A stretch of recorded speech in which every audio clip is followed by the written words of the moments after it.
So without further ado, I'm going to hand you over to Andy Venables, who's kindly offered to tell his story on data and farming. Over to you, Andy. Thank you, JP. Good morning, ladies and gents. So, as JP has said, he's asked me to share with you this morning my story and my career within data. And for me, I believe data, and more importantly, insights from data, is what is going to be a game changer for British farming. So with any good story, it's probably worth starting at the beginning. So there's me at the tender age of 5 or 6, trying my hand at a bit of herd management. I'm not too sure what she made of me. I then went on to a bit of calf rearing, and usually they say in farming, if you don't quite make it with the livestock, you're into the tools and the tractors. But judging by that photo there, I wasn't great at the engineering side of farming either. Where I was more at home, and I can't even say that's me, unfortunately I had to get my son to post. I was more at home in the farm office. For me, I was really passionate about the family farming business and looking at how we can grow and change that. And really digging into data to try and find those small marginal gains that's going to make a difference to our family business. And that's what led me to go to uni to study business and marketing. Now, before coming back to the family farm, I started working for a company called Bounty, which dealt with breeding of a slightly different nature. So Bounty have got representatives in 95% of the UK hospitals, giving away free products to new mothers.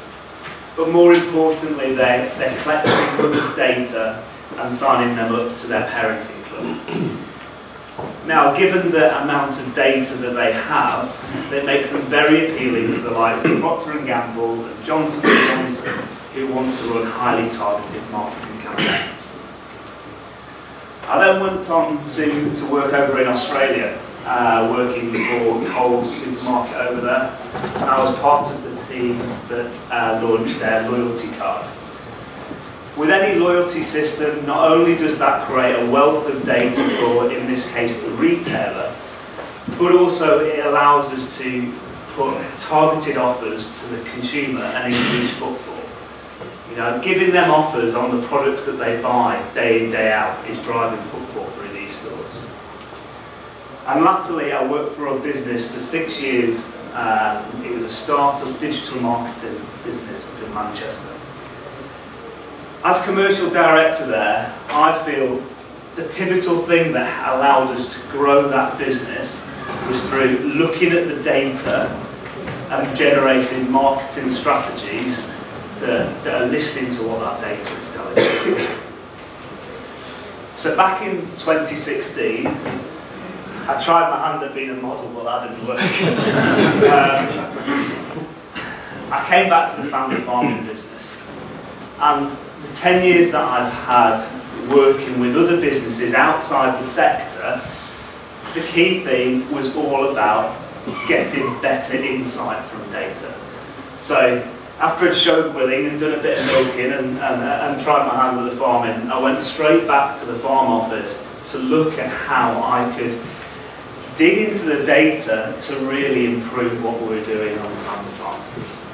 So just to give you a little bit of detail about the family farm, we're 4th generation tenanted dairy farm up in Cheshire, farming around 500 acres, milking 300 cows plus our young stock, and operating an all year round calving system.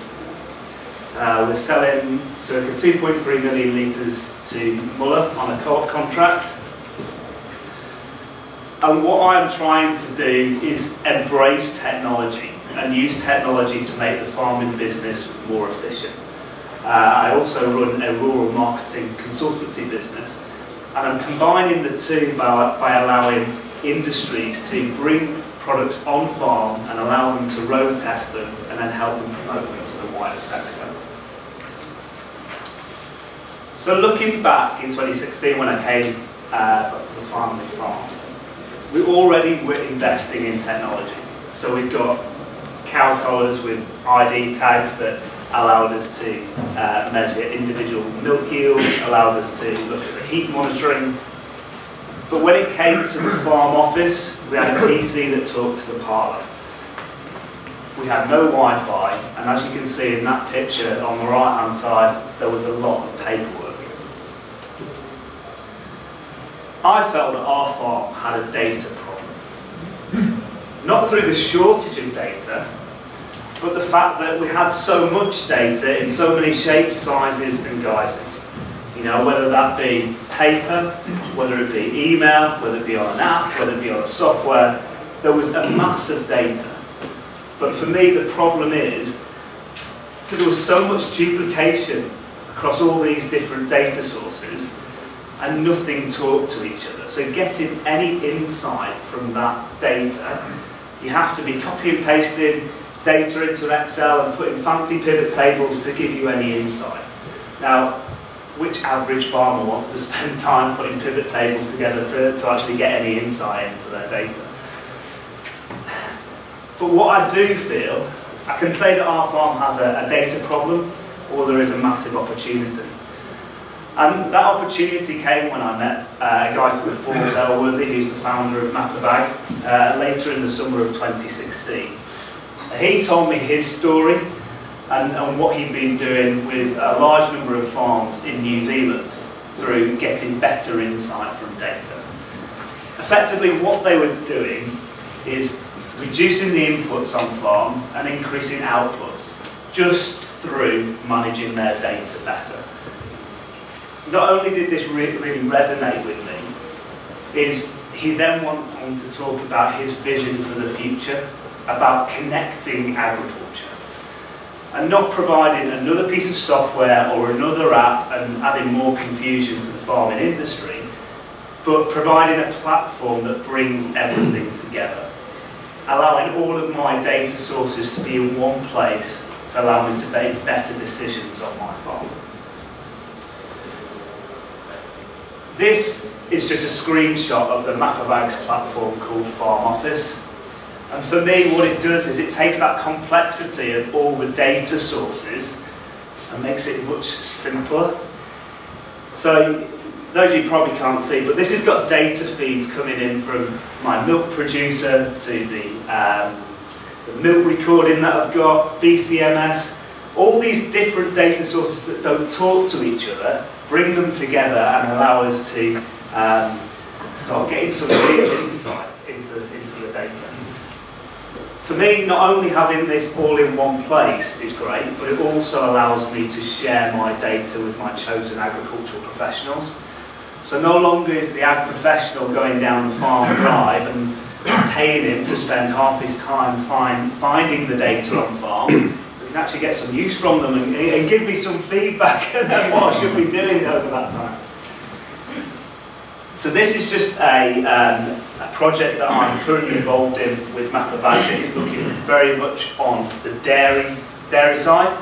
And all those different sources of data are being pulled together into one place. So whether I'm on farm or off farm, I can really keep track on how the business is performing daily.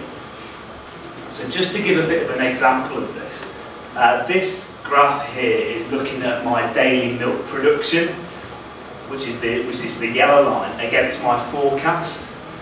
Now, the contract that I'm on, I have to forecast quarterly. And if we just look at the summer of 2018 when we had the drought, so when I've submitted my forecast, I didn't really anticipate that it would be as dry as it was and I'd be having to buffer feed my animals. So in the June and July time, production was well below forecast. Not only was it well below forecast, but it was also well below 7.5% of our forecast. That for us incurs a deduction on our milk check. By having this data, it allowed me to see straight away when we were sort of hitting that slippery slope down past the 7.5%, and it allowed me to react to it.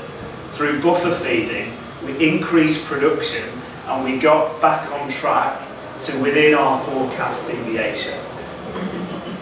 therefore incurring no penalty on our milk chain.